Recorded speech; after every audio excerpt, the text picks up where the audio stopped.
আমার দুই ছেলে। ছোট বয়স থেকে দুজনকে সমান আদর যত্ন দিয়ে বড় করেছি। আমার বড় ছেলের থেকে প্রায় 10 বছরের ছোট আমার ছোট ছেলে। দুজনকে সমান সংস্কারে বড় করেছি। কোনোদিনও ভাবিনি আমার এই ছেলেরা কখনো বিগড়ে যেতে পারে। মনে মনে অবশ্য একটা ভয় পেতাম যে আজকালকার ছেলেমেয়েরা কেমন হবে কে জানে। আমার বড় ছেলে খুব কম বয়সেই চাকরি পেয়েছে। আমার বড় ছেলে যখন 30 বছর বয়স, তখন তার বিয়ের কথা বলি। সে তখন জানায় সে একজনকে পছন্দ করে। আমরা তার সাথেই বিয়ে দিলাম। আমার সংসারে তখন সুখ আর সুখ, মানসিক শান্তির অভাব নেই।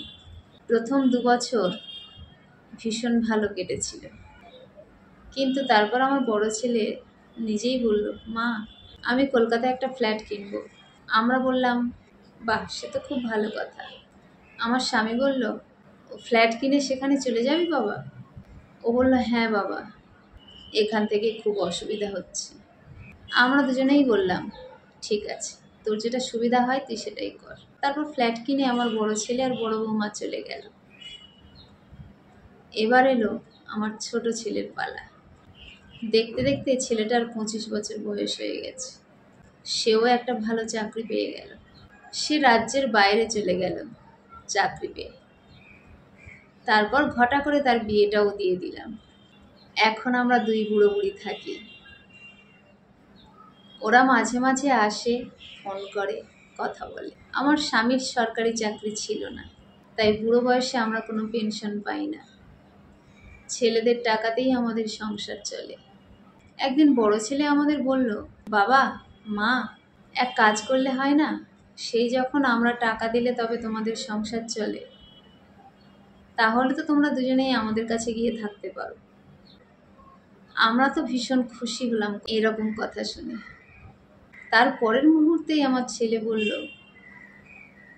6 মাস আমার কাছে থাকবে আর 6 মাস ভাইয়ের কাছে থাকবে, ভালো হবে না মা?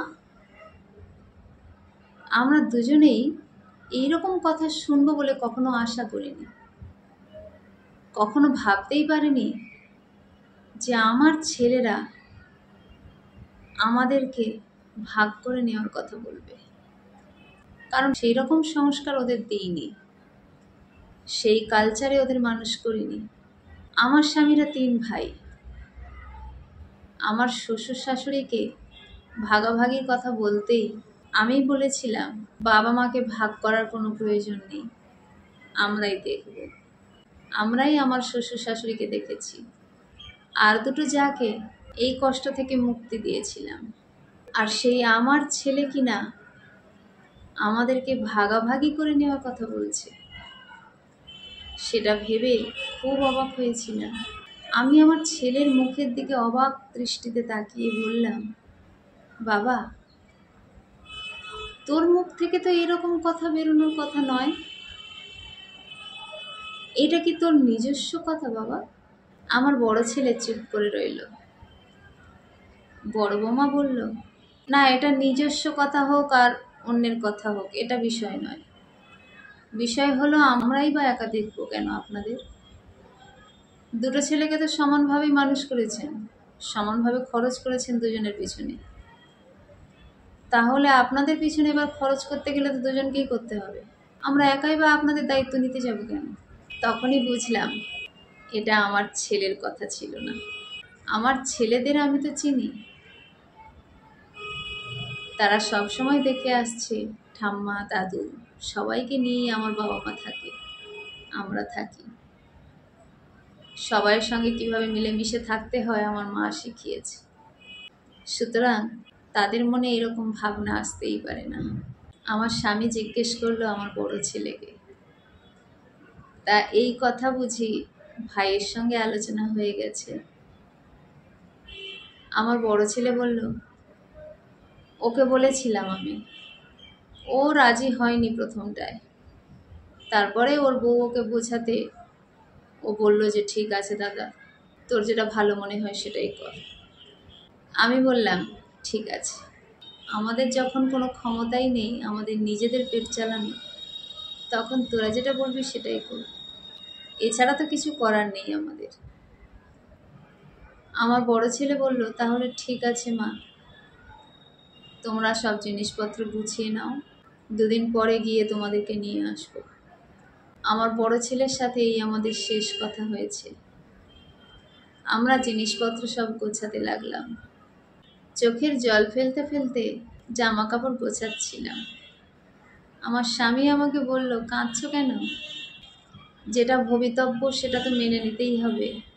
আমি তখন ওকে বললাম, কী পাপ করেছিলাম বলো তো, যার জন্য আজকে 2টো ছেলের কাছে ভাগে খেতে হবে আমাদের। আমার স্বামী বলল, একটা ভুল তো আমাদের হয়েই ছিল। আমি খুব আগ্রহ ভরে জানতে চাইলাম, কি? ও তখন বলল, 2টো ছেলেকে যেভাবে মানুষ করেছি, যেরকম বড় বড় স্কুলে পড়িয়েছি এত খরচ করে, সেটা আমাদের করা ঠিক হয়নি। তার থেকে একটা সরকারি স্কুলে ভর্তি করিয়ে দিয়ে যদি পড়াতাম আর নিজেদের শখ আহ্লাদগুলো ঠিক সময়ে পূরণ করতে পারতাম, তাহলে নিজেদের জীবনটাকে একটু উপভোগও করতে পারতাম। আর ছেলেরা যদি একটু ভালো পড়াশোনা করতো তাহলে মোটামুটি নিজেরা দাঁড়িয়ে যেত, আর টাকা পয়সা আমরা কিছু গোছাতে পারতাম। এইভাবে সব কিছু ঢেলে দিলাম যাদের পিছনে, তারা আজকের বাবা মাকে ভাগ করে নিচ্ছে। তখনও যে আমাদেরকে দেখতো সেটা আমি বলছি না, কিন্তু অনেক টাকা জমাতে পারতাম, যেটা এই বয়সকালে 2 বুড়ো বুড়ির জন্য খরচ করা যেত। তখন আর কারোর ঘাড়ের বোঝা হয়ে থাকতে হতো না আমাদের। জীবনে যা রোজগার করেছি সবই তো ওদের পিছনে ঢেলে দিয়েছি। কি ভরসায়? না ওরাই আমাদের ভবিষ্যতে দেখবে। হ্যাঁ, দেখছে তো এখন, কিন্তু এই রকম দেখাটা তো আমরা চাইনি। আমি আমার স্বামীর কথা শুনে আরও যেন আবেগপ্রবণ হয়ে পড়লাম। আমি বললাম, ছেড়ে দাও সে কথা, যাই হোক, 2জনকে রাখবে বলেছে, এটাই অনেক বড় কথা আমাদের জন্য। ওরা তো এটা বলেনি যে বাবা আমার কাছে থাক আর মা ওর কাছে থাক, এরকমটা যে বলেনি, সেটা আমাদের বোধহয় 7 জন্মের সৌভাগ্য। আমার স্বামী বলল, হ্যাঁ, এটা তুমি যা বলেছ, যাই হোক, এটাকে মেনে নিতে হবে, আমাদের কিছু করার নেই। 6 মাস বড় ছেলের কাছে থাকবো, 6 মাস ছোট ছেলের কাছে থাকবো, কি আছে তাতে?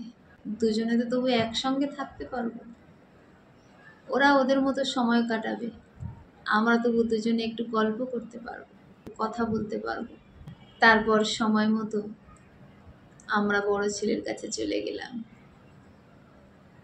সেখানে 6 মাস থেকে আবার ছোট ছেলের কাছে চলে গেলাম। এই চক্রটা আমাদের কাছে একটা সময় খুব স্বাভাবিক ব্যাপার হয়ে গেল।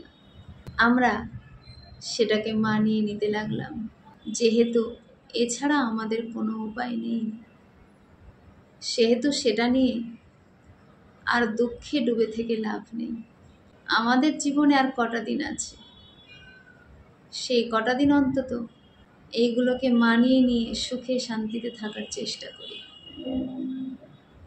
তাতে বরং আমাদেরই লাভ। যা হোক না হোক, এটাকে যদি অভ্যাসে পরিণত করি, তাহলে জীবনের শেষ দিন পর্যন্ত মানসিক শান্তিতে থাকতে পারব। আর যদি এটাকে কষ্ট মনে করে সারা জীবন চলতে থাকি, তাহলে জীবনে কখনো মানসিক শান্তি আসবে না।